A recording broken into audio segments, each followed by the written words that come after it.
अस्सलाम वालेकुम दोस्तों, welcome to my channel horror stories with Shamama. कैसे हैं आप लोग? उम्मीद है कि खैरियत से होंगे। मज़ीद अपडेट के लिए मेरे चैनल को लाइक एंड सब्सक्राइब ज़रूर कर दीजिए। तो चलते हैं आज की कहानी की तरफ। रात का अंधेरा गहरा हो चुका था। गांव के लोग अपने घरों में दुबके हुए थे। कहानियों में सुने हुए खौफनाक जिन और आसिबों की बातें इनके जहनों में ताज़ा थीं। ये गांव पहाड़ों के दरमियान वाक़ था, जहां रात के वक्त अजीब व गरीब आवाज़ें सुनाई देती थीं। लेकिन इन सब से ज़्यादा खौफनाक कहानी जिनज़ादे की थी। कहा जाता था कि वो इंसानों पर आशिक हो जाता है और जिस पर आशिक होता है इसे ज़िंदा नहीं छोड़ता। सबा एक खूबसूरत लड़की थी जो गांव के सरसब्ज़ मैदानों में अक्सर अकेली घूमने जाया करती थी। वो इन सब कहानियों पर यकीन नहीं करती थी। उसका ख्याल था कि ये सब देहातों की खुद साख्ता बातें हैं ताकि रात को बाहर निकलने से रोका जा सके। मगर इसे ये इल्म नहीं था कि जो लोग इन बातों पर यकीन रखते हैं वो तजुर्बात से गुजरे हुए होते हैं। एक रात जब सबा अपनी एक दोस्त की शादी से वापस आ रही थी, गांव के लोगों ने इसे खबरदार किया था कि रात के वक्त अकेले बाहर मत निकलना। लेकिन सबा ने हंसकर ये सब नज़रअंदाज कर दिया और कहा, मुझे किसी आसिफ से नहीं डर लगता। चांद बादलों में छुपा हुआ था और हवा में सर्दी बढ़ती जा रही थी। सबा जल्दी जल्दी अपने घर की तरफ जा रही थी जब अचानक इसे महसूस हुआ कि कोई इसका पीछा कर रहा है। उसने पीछे मुड़कर देखा लेकिन कुछ नज़र नहीं आया। ये सब मेरे दिमाग का वहम है, इसने खुद को तसल्ली दी।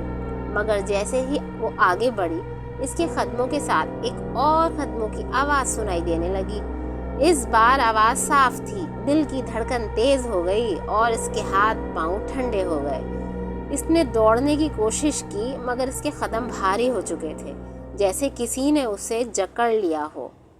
अचानक एक सर्द हवा का झोंका उसके चेहरे से टकराया और उसने एक साया अपनी आंखों के सामने देखा।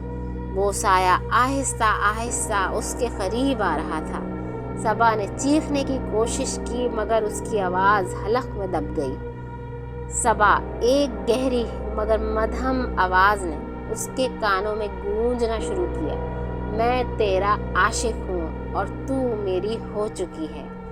ये वही आशिक जिनज़ादा था जिसके बारे में गांव के बुजुर्ग कहानियाँ सुनाते थे। कहते थे कि वो जिन किसी भी खूबसूरत लड़की पर आशिक हो जाता है और फिर उसे कभी आज़ाद नहीं करता। सबा की आंखों में अंधेरा छा गया और वो बेहोश होकर ज़मीन पर गिर गई। जब उसे होश आया तो वो एक कदीम वीरान हवेली के अंदर थी। उसके इर्द गिर्द टूटी हुई दीवारें, बोसीदा फर्नीचर और धूल से भरी फिजा थी। इसने खुद को बचाने की कोशिश की मगर उसके हाथ बंधे हुए थे। तू मेरी है सबा, वही मध्यम और सर्द आवाज़ एक बार फिर सुनाई दी। अब तू कभी अपने गांव वापस नहीं जा सकेगी। सबा ने कांपते हुए इर्द गिर्द देखा मगर कोई नज़र नहीं आ रहा था। उसकी सांसें तेज़ हो गईं और उसका दिल धड़कने लगा। फिर अचानक एक भयानक सूरत वाला जिन उसके सामने नमूदार हुआ। उसकी आंखों में सुर्ख चमक और चेहरे पर मकरू मुस्कुराहट थी। मैं आशिक जिन हूँ और तुझे हमेशा के लिए कैद कर चुका हूँ। सबा ने खुदा को याद करते हुए चीखना शुरू किया मगर उसकी आवाज़ जिनज़ादे की सर्द ख़ैख़ों में दब कर रह गई। वो इसके करीब आता गया और सबा को लगा कि उसकी रूह जिस्म से जुदा होने लगी है। कहा जाता है कि उस रात सबा कभी वापस ना लौटी। गांव के लोग उस वीरान हवेली के करीब से भी गुजरने से डरते हैं। वो हवेली आज भी वहाँ खड़ी है और रात के वक्त उसमें से सबा की चीखें और आशिक जिनज़ादे की हंसी की आवाज़ें सुनाई देती हैं। जो भी उस हवेली के करीब जाता है वो वहाँ से वापस नहीं आता।